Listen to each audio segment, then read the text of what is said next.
जी, इस समय की एक बड़ी खबर आपको बता दें, हिमाचल विधानसभा में 14 विधायक सस्पेंड किए गए हैं। इस समय हिमाचल प्रदेश विधानसभा के अंदर बड़ा घटनाक्रम देखने को मिल रहा है। 14 विधायक सस्पेंड किए गए हैं और यही आशंका आज बीजेपी के विधायकों की तरफ से जताई भी गई थी जब एक प्रतिनिधिमंडल ने राज्यपाल से मुलाकात की थी। लेकिन हिमाचल प्रदेश विधानसभा का सत्र शुरू होते ही, बैठक शुरू होते ही 14 विधायकों को सस्पेंड किया गया है और इससे विधानसभा में आंकड़ों का अंक गणित भी प्रभावित होता है। हिमाचल प्रदेश विधानसभा में 14 विधायकों को सस्पेंड किया गया है।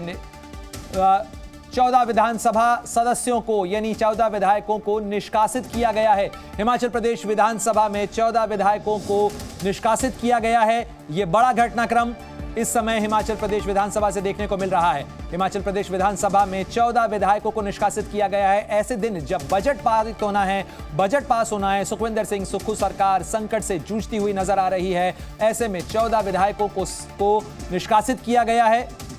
इस खबर पर ज्यादा जानकारी के लिए सीधे रुख करते हैं मेरे सहयोगी अमित भारद्वाज। अमित भारद्वाज, ये 14 विधायक कौन है जिन्हें निष्कासित किया गया है? क्या कुछ अपडेट इसको लेकर?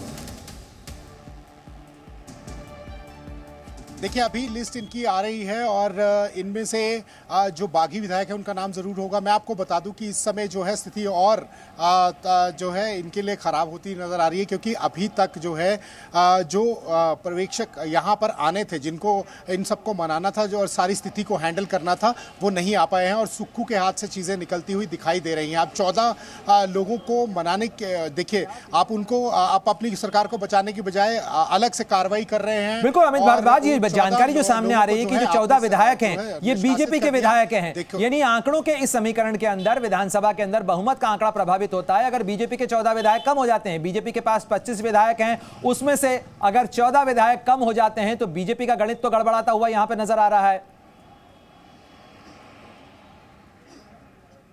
देखिए, वही मैं आपको कह रहा था कि इस समय आपको बनाने की ज़रूरत थी। अब आपने अपने तरीके से गेम करना शुरू कर दिया है, लेकिन यहाँ पर आपके जो टूटते हुए लोग हैं, अब आप देखिए कि विक्रमादित्य का जाना, हॉली लॉज खेमे का पूरी तरह से जाना, 6 बार मुख्यमंत्री रह चुके हैं उनके पिता, तो उनका जो प्रभाव होगा आप वो समझ सकते हैं कि अगर ये इस तरह की कार्रवाई करेंगे बीजेपी के जो लोगों को जितना निष्कासित किया विधायकों को, उस तरह से वहां से भी कार्रवाई होती नजर आएगी।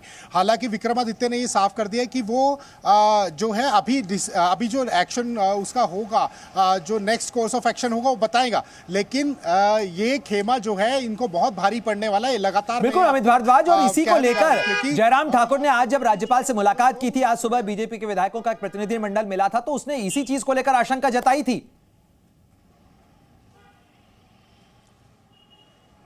बिल्कुल बिल्कुल बिल्कुल, उन्होंने पहले ही एक जो है ये बात कल कही भी थी और आज जो है वो गवर्नर से जब मिले तो उनसे उन्होंने आशंका भी जताई और एक लेटर पूरा उन्होंने दिया है कि किस तरह से कार्रवाई हो सकती है। अब ये पूरी जो स्थिति है अभी इसमें लंबी खींचतान दिखाई दे रही है और अब जो है जल्द जो है कोई ना कोई नतीजा सामने आएगा। और मैं आपको बता दूं कि अभी तो विक्रमादित्य का बयान आया, अब लगातार आपको जो है लोगों के रेजिग्नेशंस दिखाई देंगे विधायकों के, तो यहाँ अब लंबी खींचतान चलेगी और दोनों तरफ से जो है अब कार्रवाई शुरू हो चुकी है। वहां 14 विधायक जो है आप, लेकिन ऐसे में एक बड़ा संकट जो होगा वो सुखविंदर सिंह सुक्खू सरकार के सामने बजट पारित करवाने का होगा आज। तो क्या आज बजट जो प्रस्ताव है वो रखा जा रहा है, बजट आज पारित होगा या वो भी सस्पेंड हो सकता है?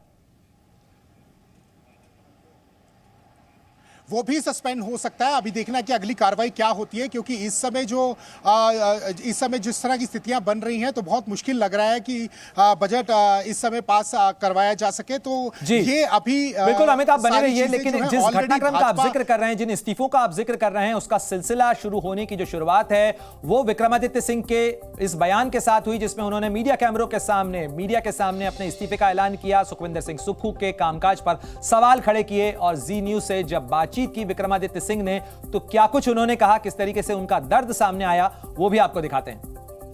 विक्रमादित्य सिंह इस वक्त हमारे साथ है। सर, आज आपने इस्तीफा दिया है और क्या कहना चाहेंगे? मुख्य कारण क्या रहा? मुख्य कारण क्या रहा सर आपके इस्तीफा देने का? नहीं, कारण यही है कि जो ये सर्कमस्टांसेस बने हैं इसके अंदर मुझे ऐसा लगता है कि मुझे इस परिस्थिति में अपने नैतिकता के तौर पे इस्तीफा देना चाहिए। बाकी पार्टी हाईकमांड है, सब चीज़ें हैं, वो डिसाइड करेंगे कि फ्यूचर कोर्स ऑफ एक्शन क्या होगा। उनके साथ हम लगातार बात भी कर रहे हैं, चर्चा भी कर रहे हैं और फिर देखा जाएगा कि भविष्य का क्या जो है वो रणनीति रहती है। बीजेपी हिमाचल में सरकार बनाने का दावा कर रही है, क्या लग रहा है आपको, बना पाएगी बीजेपी? नहीं, ऐसा कुछ नहीं है। मैं सिर्फ अपनी संगठन की बात कर रहा हूं। सर, वीरभद्र सिंह जी की आपने बात कही कि 2 गज जमीन उनकी मूर्ति बनाने के लिए नहीं दी गई है, उस पर क्या कहेंगे? नहीं, मैं आहत हूँ।